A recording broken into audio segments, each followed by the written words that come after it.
नमस्कार दोस्तों, स्वागत है आपका friend side preparation YouTube channel पर। और इस चैनल पर मैं लेके आता हूं रोजाना एजुकेशनल वीडियो। आज की इस वीडियो में हम लोग बात करेंगे करंट अफेयर और जनरल स्टडी के उन क्वेश्चन की जो कि आपसे पूछे जा सकते हैं किसी भी कॉम्पिटिटिव एग्जामिनेशन में। चलिए वीडियो की शुरुआत करते हैं। वीडियो स्टार्ट करने से पहले मैं आपको बताना चाहूंगा, वीडियो के डिस्क्रिप्शन में आपको मिल जाएगा कुछ लिंक जिससे आप और भी वीडियो को देख करके रिवीजन कर सकते हैं। साथ ही साथ आप मेरा टेलीग्राम ग्रुप भी ज्वाइन कर सकते हैं और जिस किसी आप सोशल मीडिया को यूज करते हैं वहां भी मुझे फॉलो कर सकते हैं। सबका लिंक नीचे डिस्क्रिप्शन में। चलिए स्टार्ट करते हैं फिर फर्स्ट क्वेश्चन के साथ।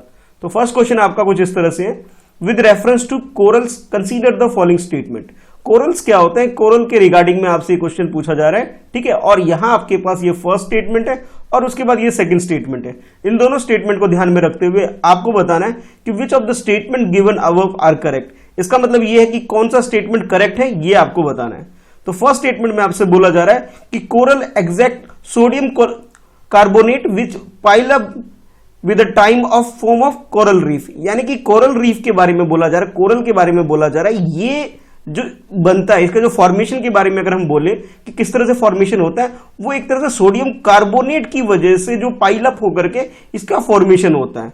कोरल रीफ वही जो आप लोग सी वगैरह में या समुद्र वगैरह में जो हम लोग नीचे की जो सतह पे जो चीजें होती है उसी को कोरल रीफ बोला जाता है। और उसके फॉर्मेशन के आपके बारे में बताया जा रहा है कि ये एक सोडियम कार्बोनेट की वजह से पाइलअप होने की वजह से ये बन जाता है, ठीक है। ये तो फर्स्ट स्टेटमेंट हो गया।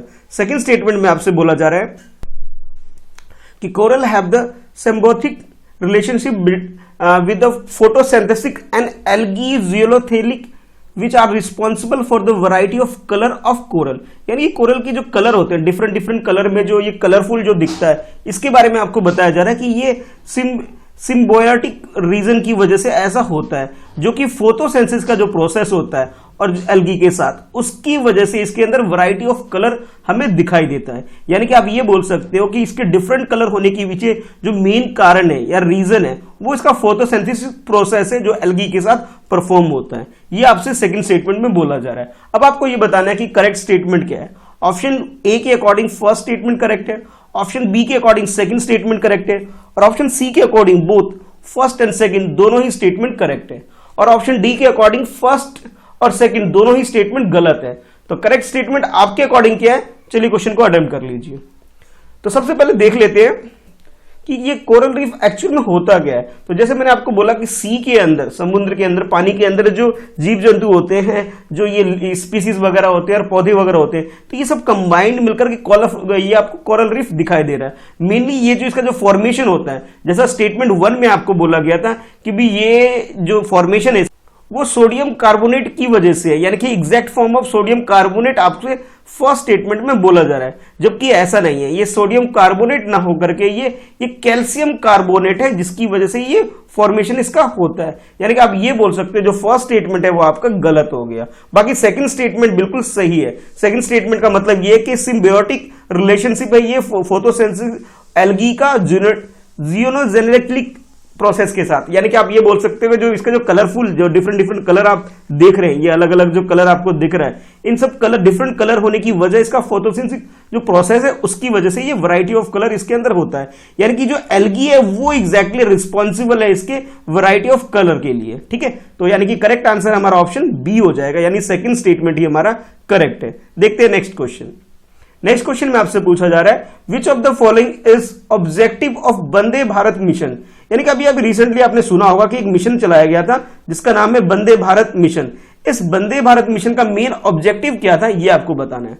ऑप्शन ए के अकॉर्डिंग बोला जा रहा है it is an execution exercise to repatriate Indian citizen from overseas. इसका मतलब यह है कि हमारी कंट्री के वो सारे सिटीजन जो कि दूसरे कंट्री में कहीं काम कर रहे थे, उन्हें इवैक्यूएट करने के लिए, उसे अपनी कंट्री में दोबारा लाने के लिए एक्सरसाइज परफॉर्म की गई थी। ये आपको बोला जा रहा है, ऑप्शन ए में बोला जा रहा है।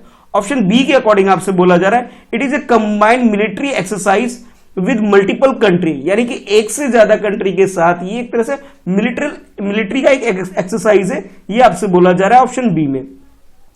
ऑप्शन सी में आपसे बोला जा रहा है it aims to upgrade India's existing railway network to semi high speed, यानी कि हमारी कंट्री में जो रेलवे का जो नेटवर्क है और रेलवे का जो काम है उसकी स्पीड को इंक्रीज करने के लिए, उसकी स्पीड को बढ़ाने के लिए, सेमी हाई स्पीड तक ले जाने के लिए ये एक तरह से प्रोग्राम है, ये इसका मेन एम है।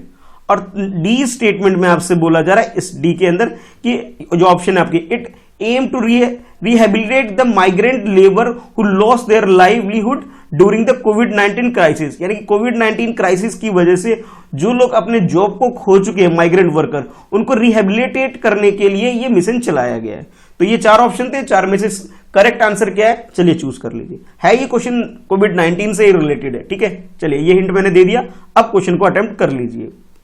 तो इस क्वेश्चन का जो करेक्ट आंसर है वो है आपका ऑप्शन ए। ऑप्शन ए का मतलब यह है कि एक तरह से ये इवैक्यूएशन एक्सरसाइज है जो इंडिया यानी कि हमारी कंट्री के द्वारा परफॉर्म किया गया ओवरसीज, यानी कि हमारी कंट्री से बाहर जो लोग बाहर किसी काम के लिए बाहर गए थे, अब उनकी जॉब छूट गई या उनको इस पेंडेमिक सिचुएशन में अपने घर यानी कि इंडिया नहीं आ पा रहे थे, उनको इवैक्यूएट करने के लिए ये प्रोसेस है। यानी कि आप ये बोल सकते हैं कि हमारी कंट्री के अंदर जो एयरलाइन से उनके द्वारा ये एक्टिविटी परफॉर्म की गई है, जिसमें दूसरी कंट्री में मेनली जो गल्फ कंट्री में जो लोग बाहर जो गए हुए उन लोगों को हमारी कंट्री में वापस लाया गया। इसमें ऐसा बोला जा रहा है कि 1,77,000 से भी ज्यादा लोगों को इवैक्यूएट किया गया है। ये तो इंडियन एयरलाइंस की तरफ से किया गया, यानी कि ये बोल सकते हैं आप। और इसके अलावा हमारी इंडियन नेवी ने भी एक कार्यक्रम चलाया है जिसका नाम है समुद्र सेतु, और समुद्र सेतु के थ्रू ये भी एक इसी सिमिलर काइंड ऑफ प्रोसेस है जिसके अंदर ये किया गया भाई एयरलाइंस ने तो भाई जो प्रोग्राम लॉन्च किया था जिसके अंदर लोगों को लेके वापस आया गया था, उसे तो बोला जा रहा है कि भाई वंदे भारत मिशन, और इसी के तहत फर्दर इंडियन नेवी ने भी एक प्रोग्राम चलाया था जिसका नाम है समुद्र सेतु, जिसमें सी रूट के थ्रू इन लोगों को हमारी कंट्री में वापस लाया गया था। और ऐसा बोला जा रहा है कि 1990 के बाद 1990 जो कि गल्फ वॉर हुआ था, उस वॉर के बाद ये सबसे ज्यादा लोगों को अपनी कंट्री में वापस लाने का एक प्रोग्राम है। गल्फ वॉर से इराक और कुवैत में जो लड़ाई हुई थी वहां से यानी कि गल्फ एरिया के अंदर जो हमारे इंडियन लोग फंस गए थे उनको लाया गया था, उसके बाद ये सबसे बड़ा प्रोग्राम है। तो करेक्ट आंसर जो हो गया हमारा ऑप्शन ए हो गया, डायरेक्टली रिलेटेड है कोविड-19 से। ये एक तरह से इवैक्यूएशन प्रोसेस है। अब देखते हैं नेक्स्ट क्वेश्चन। इस क्वेश्चन में आपसे पूछा जा रहा है with reference to the official language in India, हमारी कंट्री में ऑफिशियल लैंग्वेज के बारे में क्या है कॉन्स्टिट्यूशन में और क्या डिक्लेरेशन है, उसके रिगार्डिंग में ये क्वेश्चन बोल सकते हैं आप। तो यहां आपके पास ये फर्स्ट स्टेटमेंट है, ये सेकंड स्टेटमेंट है और ये थर्ड स्टेटमेंट है। यानी कि आप ये बोल सकते हो कि ऑफिशियल लैंग्वेज जो हमारी कंट्री के अंदर है उसके रिगार्डिंग में आपके पास ये तीन स्टेटमेंट दे दिए गए हैं, और आपसे पूछा जा रहा है कि आपको ये बताना है कि भाई करेक्ट स्टेटमेंट कौन सा है। ठीक है, चलिए वन बाय वन तीनों स्टेटमेंट को देख लेते हैं। तो फर्स्ट स्टेटमेंट में आपसे बोला जा रहा है इंग्लिश और हिंदी दोनों के बारे में बोला जा रहा है। Hindi and English are the only languages for transaction for business in parliament, यानी कि पार्लियामेंट के अंदर यानी कि हमारी जो संसद है पार्लियामेंट है उसके अंदर ये बोला जा रहा है कि भी इंग्लिश को और हिंदी को, इंग्लिश को और हिंदी को ये दोनों लैंग्वेज यूज की जाती है पार्लियामेंट के अंदर, मतलब जो नॉर्मल प्रोसीडिंग्स होती है उसको काम करने के लिए। ये बोला जा रहा है ऑप्शन स्टेटमेंट 1 में। स्टेटमेंट 2 में आपसे बोला जा रहा है पार्ट 17 यानी कि ये 10 हो गया, ये 15 और 2 ये हो गया 17 पार्ट जो हमारे कॉन्स्टिट्यूशन का है वो उसके बारे में बोला जा रहा है कि part 17 of Indian constitution deal with the official language, यानी कि ऑफिशियल लैंग्वेज के बारे में जो डिटेल में जो मेंशन है हमारे कॉन्स्टिट्यूशन के अंदर वो बोला जा रहा है कि पार्ट 17 में ऐसा मेंशन है। ये आपका बोला जा रहा है सेकेंड स्टेटमेंट 17, आप इस तरह से भी याद रख सकते हैं। ठीक है, और थर्ड स्टेटमेंट में आपसे बोला जा रहा है English is a official language under 8th schedule. 8th schedule के अंदर जो लिस्ट ऑफ लैंग्वेज है उसके अंदर ये बोला जा रहा है कि इंग्लिश भी एक लैंग्वेज है। ये थर्ड स्टेटमेंट है।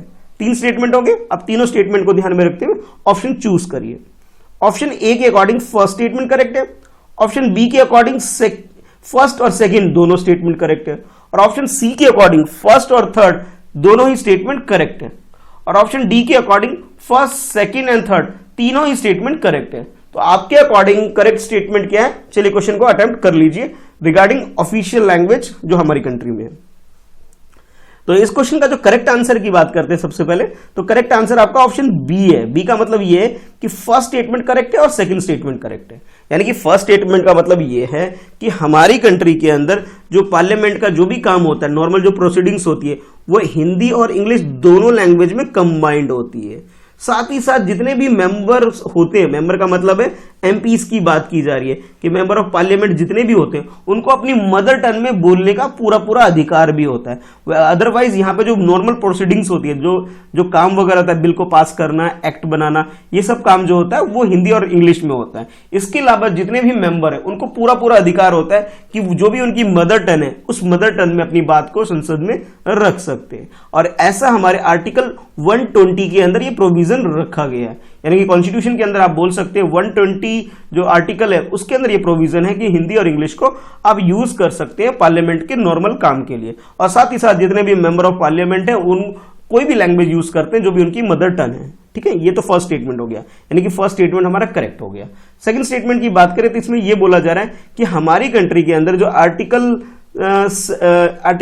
17 है उसके अंदर ये बोला जा रहा है कि भाई ये इसको आप आर्टिकल की जगह से पार्ट, जो आपके जो क्वेश्चन में पार्ट दिया गया था मैं उसकी बात यहां पे कर रहा हूं। ठीक है, तो यानी कि आप ये बोल सकते हो पार्ट 17 के अंदर ये मेंशन है कि भी आर्टिकल 343 से लेकर के आर्टिकल 351 तक ये टोटली डेडिकेटेड है हमारी कंट्री के अंदर ऑफिशियल लैंग्वेज के बारे में। ठीक है, यानी कि आप ये बोल सकते हो सेकंड स्टेटमेंट भी बिल्कुल करेक्ट है। यानी कि आप जो मैंने आपको बोला कि पार्ट 17 में मेंशन है ऑफिशियल लैंग्वेज के बारे में, और 343 से लेकर के 351 जो आर्टिकल है ये ऑफिशियल लैंग्वेज को डील करता है। ठीक है, यानी कि ये फर्स्ट टू स्टेटमेंट तो बिल्कुल करेक्ट हो गया। अब बात करते हैं थर्ड स्टेटमेंट में। थर्ड स्टेटमेंट में आपसे ये बोला गया था कि भाई इंग्लिश जो है हमारी कंट्री में जो 8 शेड्यूल है, ठीक है, शेड्यूल 8 के अंदर ये मेंशन है, ये उनमें से एक लैंग्वेज है, जो कि बात गलत है। इंग्लिश हमारी ऑफिशियल लैंग्वेज के अंदर से नहीं आता है, बल्कि हमारी जो ऑफिशियल लैंग्वेज है वो है आपका असमीज, बंगाली, गुजराती, हिंदी, कन्नड़, कश्मीरी, कोंकणी, मलयालम, मणिपुरी, मराठी, नेपाली, उड़िया, पंजाबी, संस्कृत, सिंधी, तमिल, तेलुगु, उर्दू, बोडो, संथाली, मैथिली और डोगरी। ये सारी जो लैंग्वेज है, यानी कि ये 22 लैंग्वेज जो है ये हमारी कॉन्स्टिट्यूशन के अंदर मेंशन है।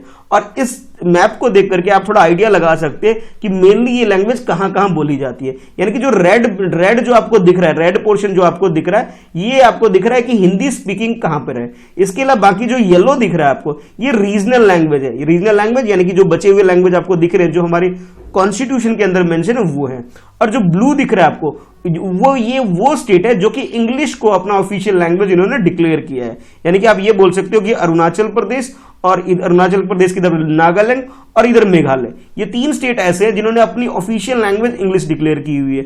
बाकी अदर स्टेट की हम बात करें तो ऊपर जो स्टेट दिख रहा है आपको JNK, जो कि अब यूटी बन चुका है, यहां पे आप बोल सकते हो उर्दू को इन्होंने अपना ऑफिशियल लैंग्वेज यूज किया हुआ। पंजाब में पंजाबी यूज किया हुआ है। बाकी आपको गुजरात, हरियाणा, दिल्ली, ठीक है, ये जो पोर्शन है, ये जो मतलब कह सकते हो सेंट्रल पोर्शन जो है हमारी कंट्री का है, ठीक है, ये जो पूरा एरिया है, इस पूरे एरिया में हिंदी को यहाँ पे ऑफिशियल लैंग्वेज यूज किया हुआ है। याद रखिएगा, हिंदी को किया हुआ है। बाकी जो स्टेट है उन स्टेट ने अपना खुद का जो भी रीजनल लैंग्वेज है उनको उन्होंने ऑफिशियल लैंग्वेज का दर्जा दे रखा है। यानी कि आप ये बोल सकते हो कि थर्ड स्टेटमेंट हमारा गलत हो गया। तो करेक्ट आंसर हमारा हो जाएगा ऑप्शन बी। अब देखते हैं नेक्स्ट क्वेश्चन। नेक्स्ट क्वेश्चन में आपसे पूछा जा रहा है with reference to environment impact assessment, जिसे शॉर्ट में आप EIA भी बोल सकते हो, consider the following statement. Environment impact assessment के बारे में यहां आपके पास ये 3 स्टेटमेंट है। ये फर्स्ट स्टेटमेंट है, उसके बाद ये सेकंड स्टेटमेंट है, और नीचे ये थर्ड स्टेटमेंट है। तो ये 3 स्टेटमेंट हो गए। अब आपको ये बताना है कि भी करेक्ट स्टेटमेंट कौन सा है। ठीक है, तो फर्स्ट स्टेटमेंट के अकॉर्डिंग EIA यानी कि इन्वायरमेंट इंपैक्ट असेसमेंट की बात की जा रही है, is a part of the formalised legal framework in India. कि हमारी कंट्री में ये एक फॉर्मलाइज एक लीगल फ्रेमवर्क है जिसके अंदर इन्वायरमेंट को प्रोटेक्शन से रिलेटेड को काम किया जाता है, कि इन्वायरमेंट को प्रोटेक्शन प्रोवाइड करने के लिए अलग अलग तरीके के प्रोविजन इसके तहत रखे गए हैं। सेकंड स्टेटमेंट में बोला जा रहा है EIA यानी environment impact assessment emerge out of the Rio declaration in 1992। Rio जो कि ब्राजील के अंदर एक सिटी है, वहां पर 1992 में एक डिक्लेरेशन साइन हुआ था। उसके बाद ये इन्वायरमेंट इंपैक्ट असेसमेंट को लाया गया था वर्ल्ड वाइड। ठीक है, ये आपसे बोला जा रहा है सेकंड स्टेटमेंट में। और थर्ड स्टेटमेंट में आपसे बोला जा रहा है convention on biological diversity contain a requirement of the EIA, यानी कि आप ये बोल सकते हो कि भी बायोलॉजिकल डाइवर्सिटी जो है इसको भी इस कन्वेंशन के तहत रखा गया है। तो ये 3 स्टेटमेंट आपके पास हो गए। अब आपको ये बताना है कि करेक्ट स्टेटमेंट कौन कौन से। ऑप्शन ए के अकॉर्डिंग फर्स्ट स्टेटमेंट करेक्ट है, ऑप्शन बी के according second and third statement correct है। बात करें सी ऑप्शन की, सी ऑप्शन में आपसे बोला जा रहा है फर्स्ट और सेकंड स्टेटमेंट आपका करेक्ट है, और ऑप्शन डी के according first, second and third तीनों ही स्टेटमेंट बिल्कुल करेक्ट है। ठीक है, तो चलिए बताइए इस क्वेश्चन का आंसर क्या है। डी में जैसे आपको तीनों स्टेटमेंट बोला जा रहा है उसके हिसाब से आप ध्यान में रखते हुए आप बताइए करेक्ट आंसर इसका क्या है। तो इस क्वेश्चन का जो करेक्ट आंसर है वो है आपका ऑप्शन डी। डी का मतलब ये तीनों ही statement first, second and third तीनों ही सही है। यानी कि जो फर्स्ट स्टेटमेंट बोला गया कि हमारी कंट्री में जो लॉ बनाए गए हैं इन्वायरमेंट को प्रोटेक्शन से रिलेटेड, यानी कि इन्वायरमेंट के ऊपर जो भी इंपैक्ट पड़ रहा है उसके इंपैक्ट को असेस करने के लिए जो भी प्रोटोकॉल तैयार किए गए हैं हमारी कंट्री के अंदर, वो 1992 में जो फ्रेमवर्क साइन हुआ था रियो के अंदर। ठीक है, रियो जो कि ब्राजील के अंदर एक सिटी है, वहां पे कन्वेंशन हुआ था, कॉन्फ्रेंस हुई थी, उसके तहत रूल रेगुलेशन हमारी कंट्री में लाए गए थे और उसे 1994 में उसे एस्टैब्लिश कर दिए गए थे। यानी कि आप ये बोल सकते हो, यानी कि फर्स्ट स्टेटमेंट भी आपका ठीक है, सेकंड स्टेटमेंट भी ठीक है, और थर्ड स्टेटमेंट में जो ये बोला गया कि इसमें बायोलॉजिकल कंटेंट को भी इस चीज के अंदर डाला गया है। जी हाँ, बिल्कुल, जो बायोलॉजिकल यानी कि इस बोल सकते हैं इस कन्वेंशन के अंदर जो बायोलॉजिकल डाइवर्सिटी है, ठीक है, उसको भी इसके अंदर कंसीडर किया गया है। तो तीनों ही स्टेटमेंट आपके करेक्ट हो गए, तो करेक्ट आंसर आपका डी हो जाता है। चलिए देखते हैं नेक्स्ट क्वेश्चन। नेक्स्ट क्वेश्चन में आपसे पूछा जा रहा है with reference to the hurricanes के रिगार्डिंग में आपसे पूछा जा रहा है which of the following are correct, यानी कि करेक्ट क्या है आपको हुरिकेन के बारे में बताना है। तो ये आपके पास ये फर्स्ट स्टेटमेंट है, ये सेकंड स्टेटमेंट है। फर्स्ट स्टेटमेंट में आपसे बोला जा रहा है हुरिकेन्स आर काइंड ऑफ टेम्परेचर और एक्स्ट्रा ट्रॉपिकल साइक्लोन, यानी कि हुरिकेन को आप डिफाइन कर सकते हो एक तरह से टेम्परेचर जो होता है उसका एक टाइप है, या फिर बोल सकते हो आप ये एक्स्ट्रा ट्रॉपिकल साइक्लोन है। ये फर्स्ट स्टेटमेंट में बोला जा रहा है। सेकंड स्टेटमेंट में आपसे बोला जा रहा है they are usually formed over the warm ocean water, यानी कि जो ओशन के अंदर जो पानी होता है जब वो गर्म होता है, यानी हीट ज्यादा क्रिएट होती है, तब इस तरह का ये मतलब हुरिकेन आता है। ठीक है, ये सेकंड स्टेटमेंट में बोला जा रहा है। अब आपको बताना है कि भी करेक्ट स्टेटमेंट कौन सा है। ऑप्शन ए के अकॉर्डिंग फर्स्ट स्टेटमेंट करेक्ट है, ऑप्शन बी के अकॉर्डिंग सेकंड स्टेटमेंट करेक्ट है, ऑप्शन सी के अकॉर्डिंग फर्स्ट एंड सेकंड दोनों ही स्टेटमेंट करेक्ट है, और ऑप्शन डी में आपसे बोला जा रहा है नाइदर वन नॉट टू। इसका मतलब ये है कि दोनों ही स्टेटमेंट गलत है। ठीक है, तो करेक्ट स्टेटमेंट आपके अकॉर्डिंग क्या है, चलिए क्वेश्चन को अटेम्प्ट करिए। तो इस क्वेश्चन का जो करेक्ट आंसर है वो है आपका ऑप्शन बी। बी का मतलब ये हुआ जो सेकंड स्टेटमेंट सिर्फ वो करेक्ट है। ठीक है, यानी कि आप ये बोल सकते हो जैसे ये मतलब एक्चुअल होता क्या है हुरिकेन, पहले तो वो समझ लीजिए। हुरिकेन एक्चुअल में जो होता है ये टाइप ऑफ साइक्लोन ही है, यानी कि अब ट्रॉपिकल साइक्लोन जो होता है उसी को अलग अलग रीजन में अलग अलग नाम से बोला जाता है। यानी कि यूएसए कनाडा वाला जो रीजन है, यूएसए और कनाडा वाला जो रीजन है, ये यूएसए है, ऊपर कनाडा है। ठीक है, ये आप बोल सकते हो कनाडा है, और ये जो एरिया आपको दिख रहा है ये यूएसए है। ठीक है, यहां पे आपको मैक्सिको मिल जाएगा। ठीक है, ये जो एरिया है मैक्सिको, अच्छा ये मैक्सिको है, इधर ये यूएसए और ये कनाडा। तो ये जो पर्टिकुलर रीजन है, इस रीजन में जो साइक्लोन आता है उसे साइक्लोन ना बोलकर यहां पर इसे हुरिकेन बोला जाता है। ठीक है, हम लोग अपनी कंट्री में साइक्लोन वगैरह बोलते हैं जो वे ऑफ बंगाल में या फिर अरेबियन सी के आसपास के एरिया में आता है। ठीक है, लेकिन जो इस एरिया में है, यानी कि आप ये वो लैटिन अमेरिका और जो नॉर्थ अमेरिका का वाला जो पोर्शन है, कॉन्टिनेंट है, इस कॉन्टिनेंट में से हुरिकेन बोला जाता है। ठीक है, यानी कि आप ये बोल सकते हो फर्स्ट स्टेटमेंट में जो आपसे बोला गया ये टाइप ऑफ टेम्परेचर है, ये टाइप ऑफ टेम्परेचर ना होकर टाइप ऑफ साइक्लोन आप इसे बोल सकते हो, या फिर इस तरह भी बोल सकते हो टाइप ऑफ ट्रॉपिकल साइक्लोन इसे बोल सकते हो। इसका मतलब ये हुआ कि फर्स्ट स्टेटमेंट जो आपका गलत हो गया। ठीक है, नॉट करेक्ट हो गया। अगर हम बात करें सेकंड स्टेटमेंट की, तो भाई ये साइक्लोन क्या होता है, एक rotating low pressure weather system होता है, यानी कि जो पानी होता है, पानी का अगर रोटेट होने लग जाए इस तरह से, ठीक है, तो उसे साइक्लोन बोला जाता है। और ये जो यूजली आता है जब हीट ज्यादा हो जाती है, ठीक है, ओशन के अंदर पानी गर्म हो गया यानी हीट ज्यादा हो जाती है, तब इस तरह की चीजें अकर होती है। ठीक है, तो करेक्ट आंसर जो हो जाएगा हमारा बी हो जाएगा कि सेकंड स्टेटमेंट तो करेक्ट है, फर्स्ट स्टेटमेंट हमारा गलत है। तो करेक्ट आंसर हमारा ऑप्शन बी हो जाएगा। अब आप कमेंट करके जरूर बताइए कि आपका स्कोर कितना है, आप कितने क्वेश्चन के आंसर सही कर रहे हैं। और थैंक यू, आप लोगों ने मुझे विश किया है तो उसके लिए हैप्पी टीचर्स डे के लिए thank you so much for wishing मी। अच्छा, आपके लिए क्वेश्चन ये हो जाएगा, आपको ये बताना है हमारी कंट्री में तो नेशनल टीचर्स डे यानी कि जो सेलिब्रेट होता है वो आज के दिन यानी कि 5 सितंबर को सेलिब्रेट होता है। ठीक है, अब आपको ये बताना है कि वर्ल्ड टीचर डे या फिर ये कह लो इंटरनेशनल टीचर डे किस दिन सेलिब्रेट होता है, ये आपको बताना है। ठीक है, ये आपके लिए क्वेश्चन रहेगा। चलिए फिर मिलते हैं नेक्स्ट वीडियो में। आज की इस वीडियो में इतना है। वीडियो को लाइक करिए, अपने ज्यादा से ज्यादा दोस्तों में से शेयर करिए, और हाँ, अपने एक्सपीरियंस भी आप बता सकते हैं नीचे कमेंट बॉक्स में। और भी मेरे चैनल के अलावा आप टेलीग्राम के ग्रुप में भी या फिर सोशल मीडिया भी मेरे साथ जुड़कर रह सकते हैं। सबका लिंक मैंने डिस्क्रिप्शन में दिया हुआ है। चलिए फिर मिलते हैं नेक्स्ट वीडियो में friends at preparation YouTube channel पर।